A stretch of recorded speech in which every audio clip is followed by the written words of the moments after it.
por nosotros mismos o si estamos viendo televisión por medio del noticiero, la próxima imagen que nos van a mostrar. Bueno, esto es una, pero también es porque caemos en la misma lógica de esa reproductibilidad. Bueno, pero tienes toda la razón, porque si lo pensamos bien, hoy en día con la cantidad de medios que hay foros, tenemos Twitter, que nos fiamos a veces más de noticias de Twitter que te ha escrito un influencer que un periodista, porque luego quizás también esa información también depende de la ideología de quien la esté diciendo y de sus pensamientos políticos, sus posicionamientos y todo esto. Estamos tan acostumbrados a recibir información y consumirla tan rápido que tampoco nos tomamos las molestias ni de mirar quién la ha publicado.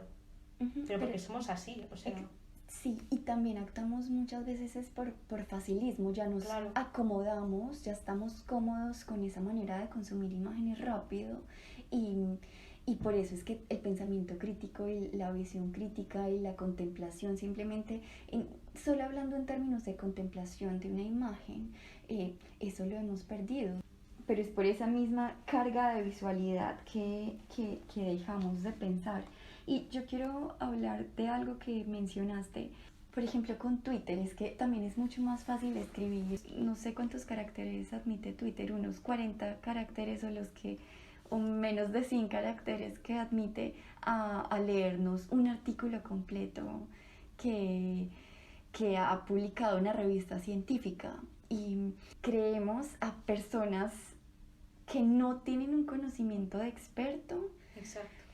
Quizá porque tienen ya alguna importancia en esos medios de comunicación o en las redes sociales, o porque es un noticiero que, entre comillas, es confiable porque ha estado desde nuestra niñez. Entonces, en teoría, yo creo que es la confianza que le ponemos a los demás y creemos que nos están diciendo la verdad.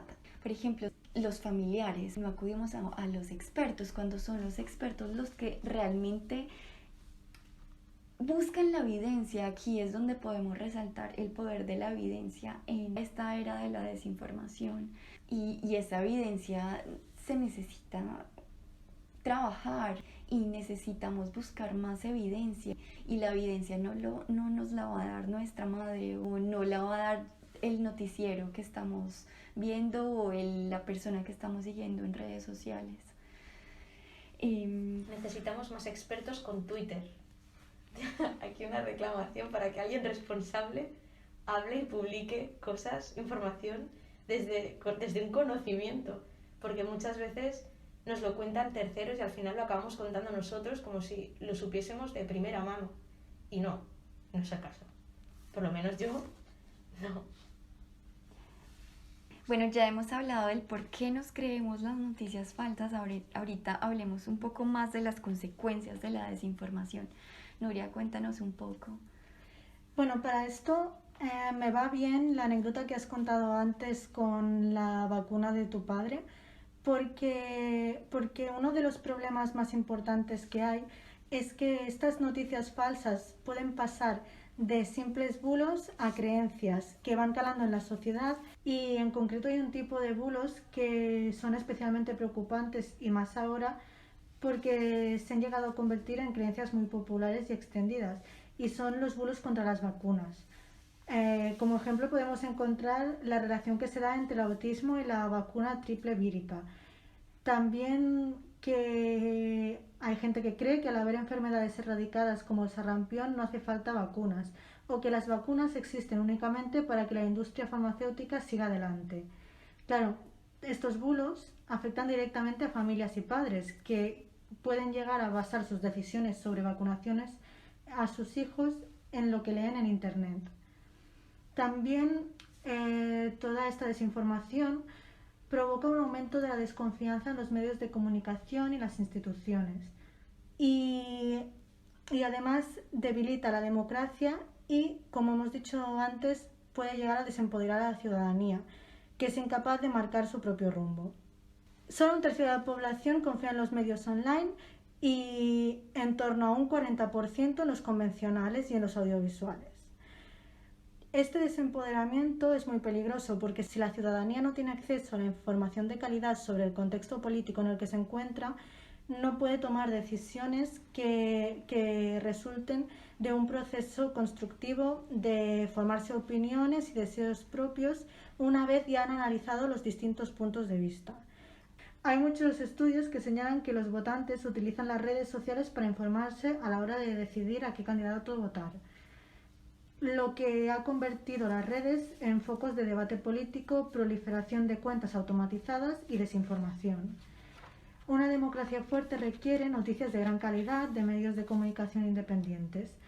También requiere un clima de opinión plural y la capacidad de llegar a un consenso público. Sin embargo, los grandes poderes políticos cada vez se aprovechan más de las redes sociales para fabricar sus propios consensos, manipular la opinión pública, subvertir los procesos democráticos. Y ante esta situación nos encontramos con que los canales de las redes sociales se pueden considerar tanto espacios de debate democrático, libertad de reunión y desarrollo de consensos, como, por el contrario, espacios que favorecen la difusión de la desinformación gracias a su estructura algorítmica y a los modelos de negocio en los que se basan. Quiero intervenir ahí con esto que dices de los algoritmos y de los filtros de búsqueda. Esto hace que la información se maximice para llamar la atención de los usuarios basándose en los intereses.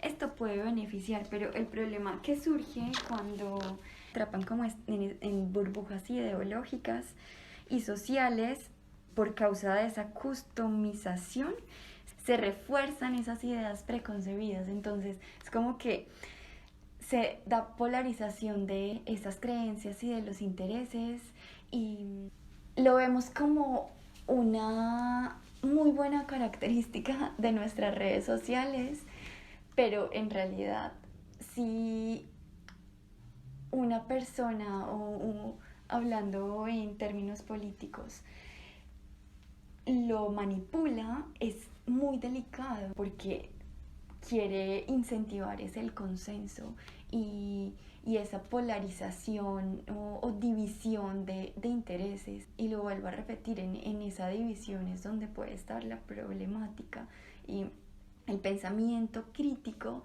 se debe fomentar, es el disenso, es las múltiples verdades, las múltiples posibles vías de solución de un problema. Bueno, y estos algoritmos yo creo que son un ejemplo actual de una manera en el que alguien negativamente puede controlar a masas, o hablar de democracia de masas. Y el inicio de esto, según un buen resumen que Adam Curtis nos hace, fue alrededor de los años 30 en Estados Unidos, cuando Bernard Bernays, el sobrino de Freud, utilizó toda su teoría del psicoanálisis para manipular masas. Y este señor fue contratado por el gobierno de Estados Unidos para promover la ideología por medio de sus medios de comunicación en esa época del periódico. Y lo que él hace es, a partir de esas fuerzas irracionales o impulsos, nos manipulan, pero es porque los utilizan a favor de ellos. Por ejemplo, los cigarrillos no estaban siendo consumidos por las mujeres, pues le pidieron a este señor que estudiara y que construyera una estrategia publicitaria para hacer subir las ventas y el consumo de cigarrillos en las mujeres. Con el estudio se dieron cuenta que las mujeres asociaban el cigarrillo con el pene, entonces asociaban cosas de poder, de control, pero en un sentido negativo, y lo que hicieron fue volverlo como extrapolarlo en un sentido positivo para que las mujeres creyeran que fumando tuvieran ese pene o ese control o ese poder que veían en los hombres. Y utilizaron el nombre de las sufragistas también para compartir este empoderamiento falso, entre comillas, y efectivamente con esto el consumo del cigarrillo en las mujeres se incrementó. Entonces, desde el